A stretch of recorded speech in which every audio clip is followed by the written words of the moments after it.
Well, we are America's election headquarters. By this time in the last presidential election cycle, 11 Republicans had already said they're running or were exploring a run for the presidency. Today, a total of 0 have officially thrown their hats in the ring. But today we have 6 possible Republican contenders.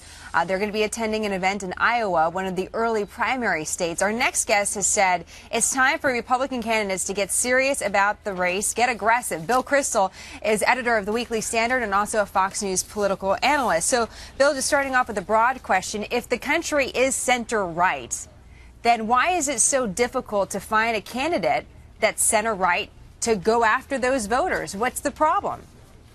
Oh, I think there'll be plenty of candidates. I just think they're being sensible. There's no need to start raising money and spending the kind of money you have to raise for campaigns, which is only $2,400 a person. When you can fly out to Iowa today, your PAC can pay for it. You're not a candidate yet. You can give the identical speech as long as you don't say in those words, as long as you don't say the words, "I am running for president." So it's better to campaign as long as you can without being a candidate, up to a point. And I think around April, people start to get serious and start to run. But I think they're being sensible right now. There's no rush. Oh, interesting. So maybe there is an economic factor to that. As you mentioned, campaigns are very expensive. You know, Quinnipiac University pulled out this poll that registered what voters were feeling as far as warmth towards potential candidates and big political figures. And you can see on your screen here that Chris Christie actually beat out the president just by a little bit there in the warmth meter. Do you think people feel warmth towards Chris Christie simply because he's not running for president? Or because he's so huggable, you know? In your opinion, of course, your humble opinion. Yeah, right. I defer to you maybe on this, actually. But there's a lot of interest in Chris Christie. There's a lot of interest, I'd say, also in Paul Ryan. 2 people who've said they're not running, but who haven't closed the door, I would say, 100%. And you could imagine if the front runners get out there in April and May, and they will, Romney and Pawlenty, I think Haley Barbour will run, probably Mitch Daniels.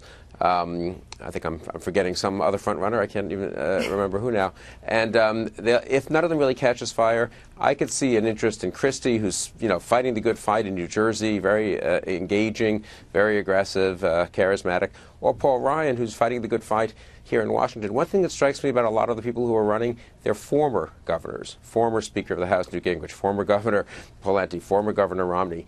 But this is an exciting moment, and Republicans are fighting exciting fights at the state level and at the national level. And I think there's an opening for someone like Christie or Ryan to get in and really tap into people's enthusiasm for that reason. You know, we were talking a little bit about Mitt Romney, who you're seeing on your screen, and Pawlenty there as well. Do you think the issues are going to define the candidates, meaning if the economy really is the #1 issue going into this presidential election, is that going to define who really the GOP puts out there, or will the candidates themselves put out the issues that they want to speak about and define the campaign?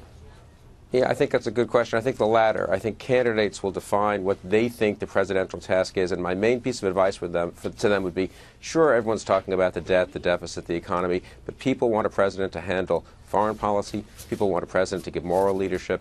People want a president also to deal with the budget. I think the Republican candidate who can have the broadest appeal, who can present himself the way Ronald Reagan did as an across-the-board conservative leader, willing to deal with foreign threats, willing to deal with the budget deficit, willing to have also an economic growth agenda, willing to discuss the social issues. I think that candidate will do better. I think it's a mistake to focus exclusively on the debt or the deficit. All right, Bill Kristol, thank you very much for your input today. As always, Bill Kristol of the Weekly Standard. Thanks, Jen. Talk to you again soon.